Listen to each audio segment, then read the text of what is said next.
Welcome back to the Home Repairs Academy. The items you'll need for today's repair are a new GFCI outlet, a multimeter to make sure there's no power flowing to the outlet when you replace it, and basically a Phillips and regular screwdriver. Today we're going to fix a GFCI outlet that's broken.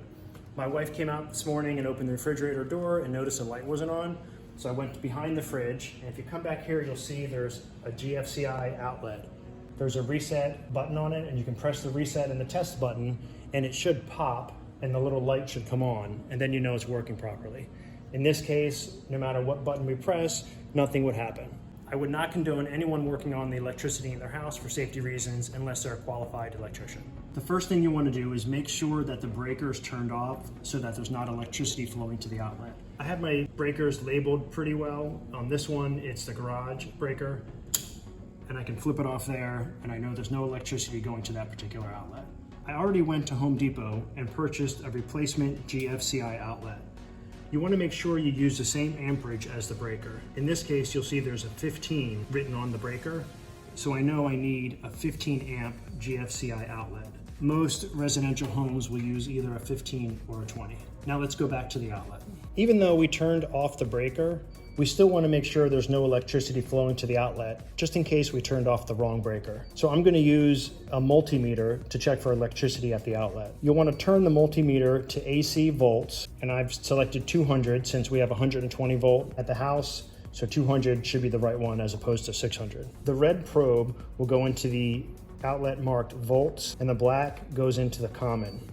To test the outlet to make sure there's no electricity flowing to it, I'm going to place the black probe in the grounding side of the outlet, which is the side the larger prong goes in on your plug.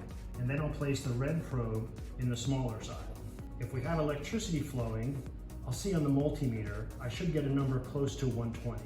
I'm getting 0 readings, so I feel pretty confident that we turned off the proper breaker. First, we're going to remove the outlet cover, which has 2 screws. I've removed one already. This is the second one. We can use a Phillips screwdriver to remove the outlet itself.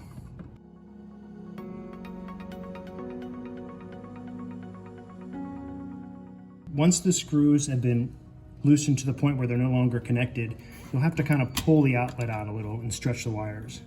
You'll notice there's black wires on one side and white wires on the other, along with a grounding wire at the bottom. Now I'm going to remove the wires from the outlet and connect them to my replacement GFCI outlet. When I remove the wires, I'm going to take note to make sure which wires are connected on the bottom of the outlet and which wires are connected at the top of the outlet. First, I'll remove the black side by loosening the screw on the side and then pulling the wire off. Even though the power is off, I still prefer not to touch the ends of the wire or let the ends of the wire touch each other. And now I'll remove the ground wire at the bottom. Once the wires are removed, I'll connect the new outlet. You'll notice the outlet has screws on one side which are gold in color, and the other side they're silver in color. You'll want to connect the black wires to the side that are gold and the white wires to the side that are silver. First, I'm going to connect the ground wire to the grounding screw in the bottom of the outlet. The grounding screws are usually colored green.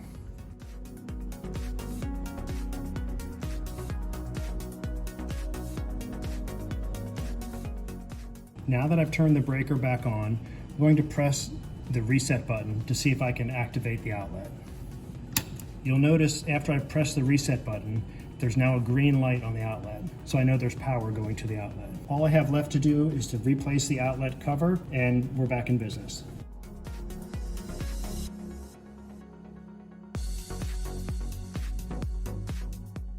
So I've replaced the outlet cover. I'll slide the fridge in and plug it in, and we're all set. Thanks for watching the Home Repairs Academy. Good luck on your next project.